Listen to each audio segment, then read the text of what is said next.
I think the first place to start is to be curious.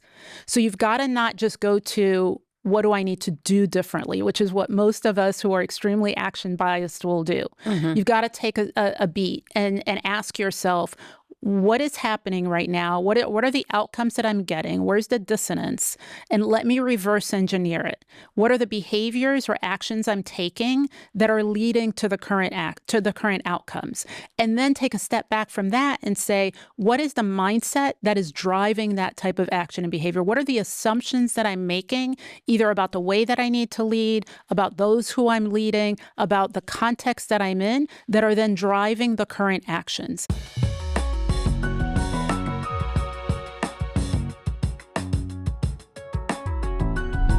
Muriel, thank you so much for being with me today. Thank you. I'm so delighted to be here.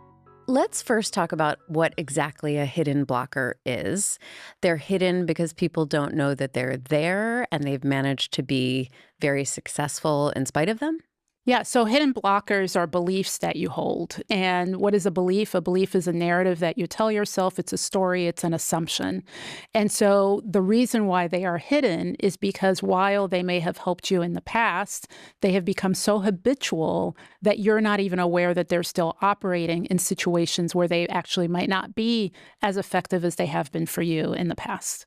If it is something that's not obvious, how does it become apparent? It usually becomes apparent because there's some dissonance between what you desire in terms of an outcome and what you're actually experiencing.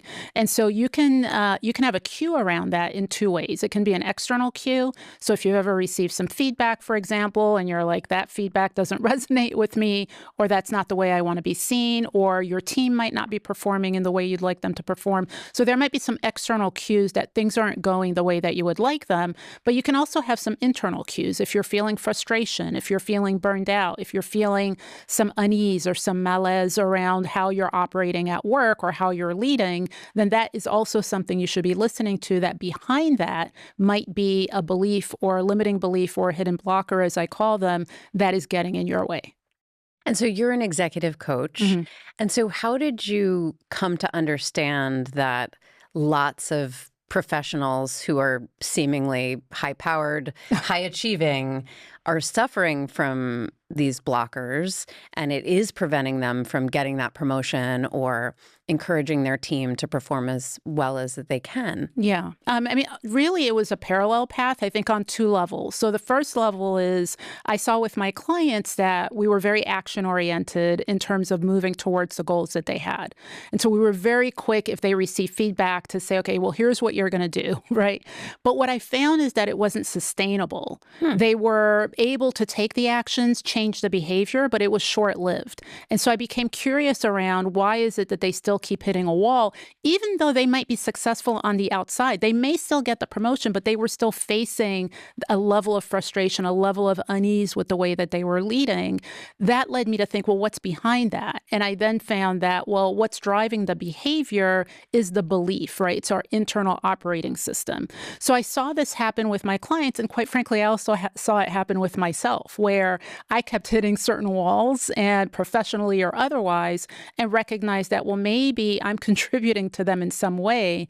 And it's not just about changing what I'm doing, but it's also about changing the way I think about what I'm doing. So it's like, if you get feedback that you're a micromanager, it's not, okay, how do I stop micromanaging? It's, why do I micromanage Exactly, first? right? Okay. What's driving the micromanagement, which is a lot of times based on, well, what are you thinking about the folks that you're managing? Or what are you thinking about the work that you're doing? Or what are you thinking about yourself that's then leading to that behavior? And what's interesting, Alison, is this is nothing new, right? It's something that's applied in a lot of other domains. You think about health, you think about weight loss, right? People always say you've got to change your mindset around food before you can change your relationship with food, which then changes the way you eat and all the rest of it. Well, then, so why can't it apply to the way that we work and certainly the way that we lead? So how did you go about identifying the most common types of blockers that people experience? Yeah, so I became curious again around not only are there beliefs that might get in your way, but then I wondered, are there some that sort of cross different types of leaders? So I looked across over 300 of the leaders that I had coached over the past 20 years and looked to see what evidence there was around what might be driving their behavior. And I wasn't sure if I was going to find anything, but lo and behold, there were 7 that bubbled up to the top. Now, that's not to say they are the only beliefs that might get in your way, but these were the most common ones across these leaders that I had worked with, who, by the way, differed in terms of gender, in terms of demographics, in terms of sectors. So it's pretty agnostic in terms of where they showed up. And also they differed in terms of level in the hierarchy, right? This can happen to someone who's very junior as well as someone who's in the C-suite. Yeah, I mean, most of the folks that I looked at were in, at very least, managerial positions, so they did lead others. But what happens is they become more consequential the more that you're trying to lead at scale. So the more that you are going up through the leadership pipeline, if you will, or advancing in your profession, the more that there's a risk of them getting in the way. Okay, so I want to clue our listeners into what the 7 blockers are. We can't dig into all of them, but we'll dig into a few of them. So the 7 are: I need to be involved. I need it done now. I know I'm right. I can't make a mistake. If I can do it, so can you. I can't say no. And I don't belong here. So the I need it done now certainly resonates with many people, particularly in today's climate where everything is moving at such a fast pace. We need a result. So talk about how that manifests itself and the damage that it can cause. Yeah. So the way that it manifests itself, quite frankly, it may not manifest itself in terms of you feeling an internal cue of, oh my gosh, I have this belief and it's having dire consequences on me. But it certainly has consequences on everyone else, right? And the way it shows up is it feels like there's lack of prioritization. We are equating everything as important and urgent at the same time. It feels like people are burned out because they are pulling, all types of things to be able to get everything on the list done. And oh, by the way, it never feels like anything is done. It also looks like there's frequent change happening. So you're on the change acceleration wheel at an organizational level, which also has dire consequences because the organization may not be equipped or ready to sustain that level of change so frequently. So there are a number of ways that it shows up externally. And quite frankly, the only person who feels like they're benefiting from it is the leader itself who holds that belief because they think that they are being productive. But in actuality, what's happening is toxic productivity, which is when you're trying to do things at all costs or at any cost, which then has a severe impact on the people within your organization and your ability to build capacity within that company. Yeah. Okay. And we're going to talk through sort of the process for unblocking yourself. But first, let's dig into a few more examples. Yeah. I can do it, so you should be able to too. Yes. That really resonates with me as a Gen Xer who is dealing with people from many different generations who operate in a different way than I do. It also is a functional thing. I come from a journalism background, not a corporate one. Talk about why, if that's my blocker, it could be holding me back. Yeah. So, what's interesting, all of these beliefs come from a good place. The intent is good. And we often think about that if I can do it, so can you, right? Is motivational, right? If I can do it, little old me, why can't you do it? But the assumption there is that what the person is bringing to the table is exactly what you bring to the table, which runs completely counter to developing people 101. And that they'll do it exactly the way and that you'll do it you've always done it. Exactly, right? So if we think about how to develop people, how to lead change in an organization, how to grow capacity, again, within an organization, the number one rule is you've got to meet people where they are. That even as underlies any negotiation or any influence. And so the skill of being able to meet people where they are and the mindset to be able to do that is what leads to a lot of effectiveness in so many different domains. So if our starting point is, no, meet me where I am, which is essentially what the if I can do it, so can you says, then we're getting in our way of really being effective in a number of different areas. Okay, and then the third one I just want to touch on is fear of making mistakes, because I think particularly when you get to a certain level, you expect that you're going to know what you're doing and that everyone sees you and looks at you and expects you to be perfect. But then I think also in times like this of great economic and geopolitical uncertainty with, technological change, people feel a little bit paralyzed, and they definitely are maybe more risk averse because a misstep could really have dire consequences for their career. So talk a little bit about how you see this I can't make a mistake playing out for your clients right now. Yeah, absolutely. So I think the I can't make a mistake belief really gets in the way of being able to move forward. And what's clear with my clients who hold leadership positions is they have two mandates, particularly when they are leading organizations. One mandate is they have to manage risk. Yes, absolutely. This is not about being a reckless, mistake maker. You ought to manage risk. But their other mandate is to move the organization forward in the strategic direction that it needs to go in. We need to get results. We need to be able to deliver to whatever metrics you're looking to deliver to. The I can't make a mistake tends to hold that latter part of the formula back because we become concerned about making decisions. We become concerned about putting a stake in the ground. It can lead to changing course too often instead of trying to follow through.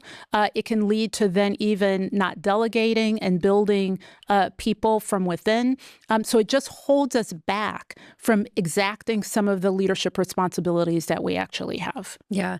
And career-wise, you do make the point that people with blockers can still get promoted. They can still rise very high in the organization.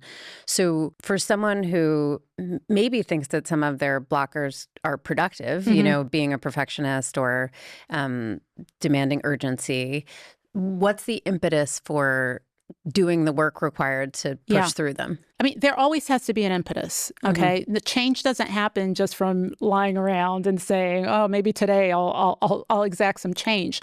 So usually it's either something from the outside that gets imposed. So a lot of times with the I can't make a mistake, as an example for that being a hidden belief, is it causes a lot of frustration from stakeholders, your boss, your peers, those who work for you. And if you as a leader do not want to alienate or frustrate your counterparts or your stakeholders, then you decide that you want to do something different. So that might be an impetus. But the other is that, again, there can be an internal cue. If it's creating some angst, if you're recognizing that you're not moving forward in the way that you need to, that you're not performing at the level at which you would like, or that your organization's not moving fast enough, then you have to question what part of that are you contributing to. You might not be responsible for the whole thing, but you certainly are responsible for one part of it, and that can be driven by how you're thinking about the actions your organization needs to take. So if you're sensing these things, either your team's frustrated or you personally are like, something is off. Yeah. How do you go about diagnosing what your specific problem is? That's when you start to name it. So the first step is really even uncovering that there's some dissonance, and then naming the belief that is contributing to the dissonance that you're experiencing. That all has to happen before you do anything differently. Yeah. And do you ever see people struggle to figure out what it is, or sort of if what it is pointed out to them, they push back on it? Absolutely. Because, the belief in and of itself is not bad, right? It has helped you. It's probably what's made you successful up until now. But if we really look at what it means to be adaptable as a leader, you've got to be able to open up the aperture and say, there is a possibility that what has helped me may not be helping me now. And that's when they start loosening the grip a little bit. It's also understanding that you don't need to get rid of that belief. I mean, we certainly don't want to get rid of the belief of I can't make a mistake, because there are certain points in time where we need to hold on to that one. Right. But again, being more expansive as a leader and being able to deal with the complexity that you're dealing with is going to require you to tap into different mindsets, that the ones that are going to be effective for that time. So what it does is, once a leader starts understanding that by exploring and being able to put that one to the side for even a limited amount of time and exploring other mindsets, once they start understanding that that can be their superpower to actually deal with the complexities of the times that they're in, then they recognize that it's an asset that they can leverage. And then most of us would then say, okay, my problem is that I'm a perfectionist. I think I can't make mistakes, so let me change that belief.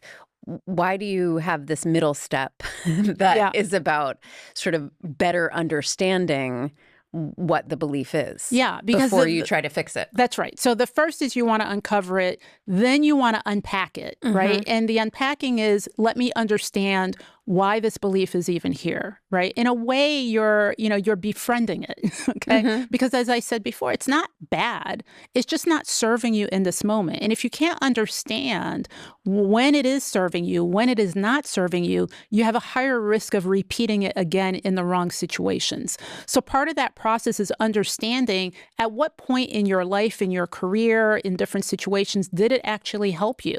So that you can assess situations, just as we do with a business. You can assess situations that you're facing and be proactive and say, what kind of belief or mindset do I need to bring into this particular situation to increase the probability that I will get to the outcomes that I desire? Okay, so now can we get to fixing it? Yes. Okay, great. So you've uncovered, you've unpacked, and now you need to move forward and change yourself from someone who thinks they can't make mistakes to a different person. That has to start with actually just believing that you can change, right? If you've always identified as a perfectionist, it's part of your identity. How do you sort of move to a mode in which you wouldn't? So it's so interesting, Alison, that you're even using the terminology change who you are, because actually, I don't see this as changing who you are. And here's why. I think underlying this is people mistaken that their beliefs are who they are.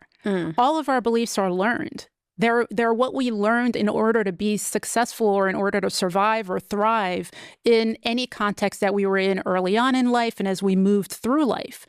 The key here is they're malleable. They're things that you can change according to what it is that you want, rather than react to the experiences that you had in the past. Right. But it doesn't necessarily change who you are as a person. If anything, it expands who you are. And so when you start seeing it from that perspective, I think that is the mindset that then leads to more openness to say, oh, okay, yes, I can pick up another belief, or I can now start doing the work in this way, which then allows you to actually move into this action phase, which is, if I pick up this new belief, if I've reframed it, and I've moved from I can't make a mistake to I'm going to do the best. We're going to do the best that we can with the resources that we have, or we're going to do the best that we can with the information that we have. Then you can say, okay, well, what actions align with that will allow me to get to the outcome that I want? Yeah. What are some other examples of ways to reframe these unproductive blockers? So maybe we'll take some of the others that we discussed, like, if I can do it, so can you.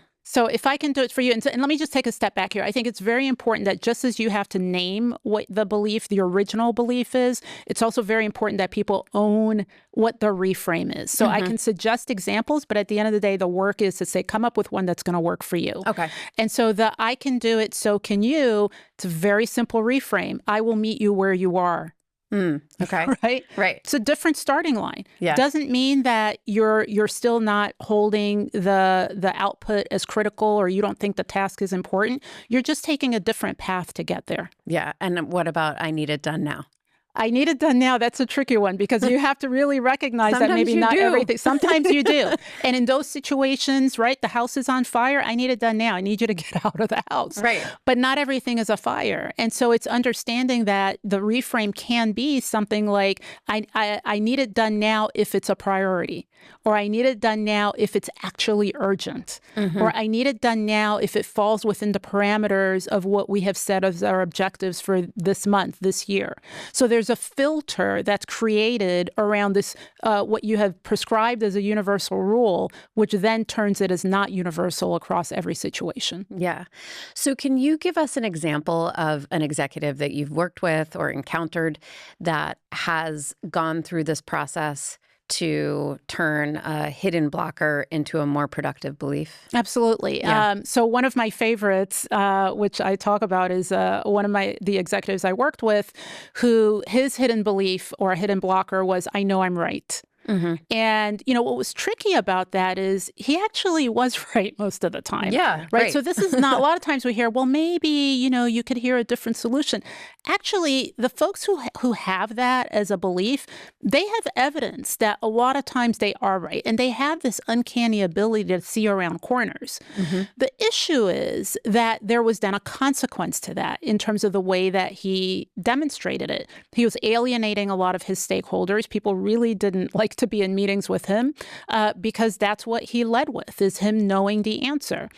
What led him to then decide that he wanted to reframe it or look at it differently is when he recognized that his job was no longer to just be a subject matter expert. His job was to lead in that organization. And that's something that so many people struggle with as they rise through the ranks. Exactly, right? And so leading was not just about feeding the answers to folks. That leading was also about building the capacity so that they could come up with the answers, right? That's part of leading, is you're building systems, you're building people. And oh, by the way, to do it in a way where you're not alienating everyone else that you need to be able to do the work, but you're actually getting them aligned. And so when he redefined what success was, what the outcome was that he wanted, then we could work backwards and say, okay, so what is the belief that you would need to be able to reach that type of success rather than just getting to the answer? And his reframe was, I need to guide people to the right answer. Rather than I have the right answer. That's just slow, though. And so a lot of people struggle with that. If I do, certainly, if I'm editing a piece and I know how the sentence should read, I don't make a comment in the margins.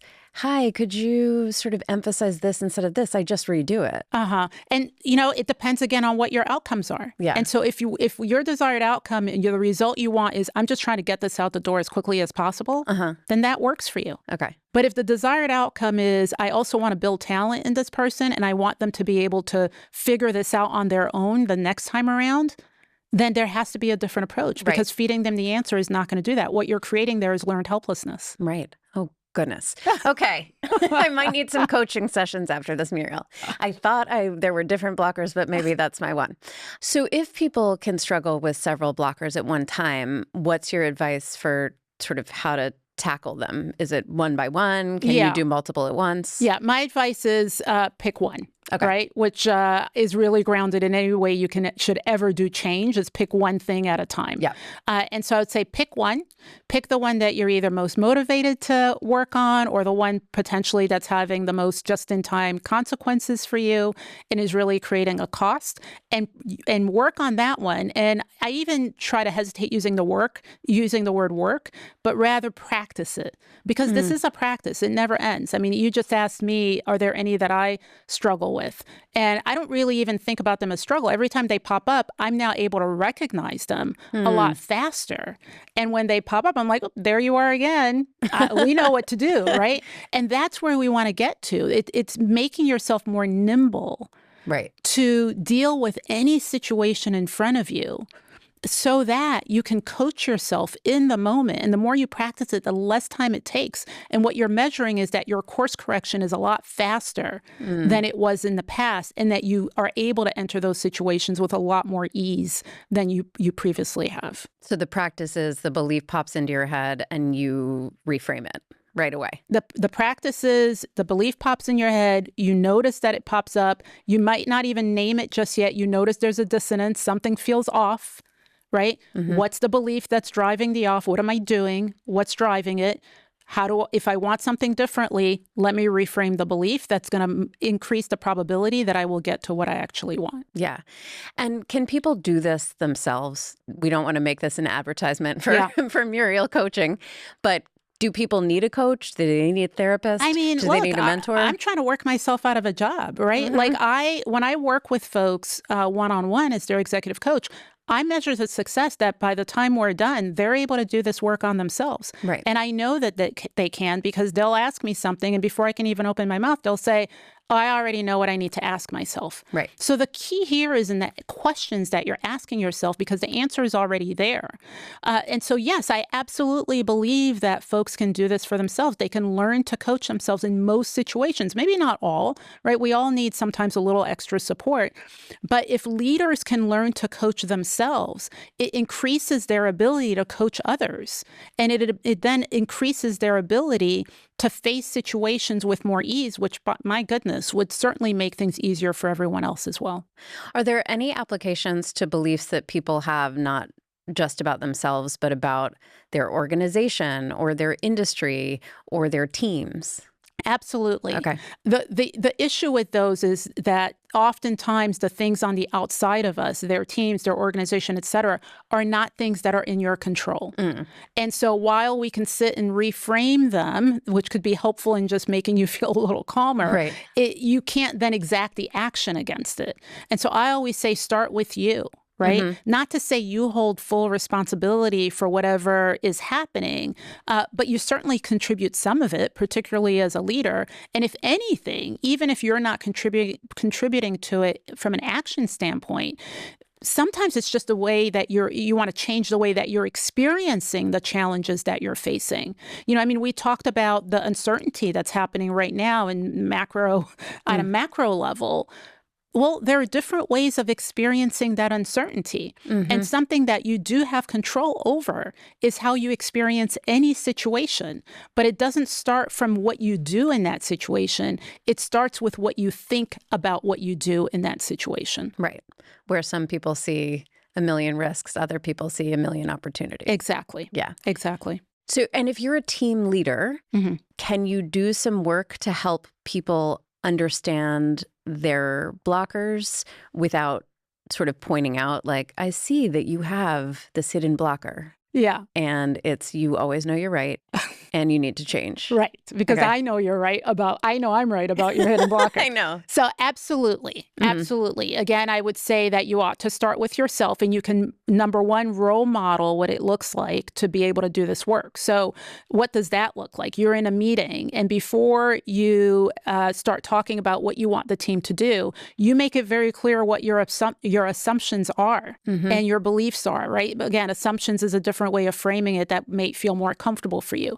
But then if you're helping others on your team, before let's say you're having a feedback session or feedback conversation with someone on your team, instead of moving directly to here's the feedback, here's what you need to do, you may want to ask them, for example, what were you thinking about that situation before you approached it in that way? If you have somebody who is hesitant to speak up in meetings, for example, you can ask them, what is it that you're thinking when you're in those meetings that's getting in the way of you speaking up? And that then helps you drill down to what is the mindset that they would need to have. You can then shift to what would you need to think? What assumptions would you need to make to enable you to speak up in those meetings? And that, again, allows them to open up in terms of the choices that they have for different approaches in that particular situation. Let's say all of us start to do this, in our team and our organization. What do you see as the sort of overarching positive benefit? I mean, look, I think, there's so much talk about organizational culture. And when you think about an organizational culture, all it is a collective set of beliefs. And so I think at a collective level, if everyone started to check what are the beliefs that we're bringing in, what are the beliefs that we need in order to have the type of place that we want to have, that is what would then propel a real culture change in organizations, and quite frankly, propels change at all, beyond organizations. So it's basically all of the people who have learned how to do this reframing, getting together and talking about, okay, what are the beliefs that are holding us back collectively? That's right. And how do we collectively change how the organization is going to think about what it does? That's right. Okay. That's right. I mean, you can do this at a number of different levels, whether it's for yourself, you can do it at a team level. Most of the frustration I see on teams is they can't get past that storming stage because there are misaligned expectations.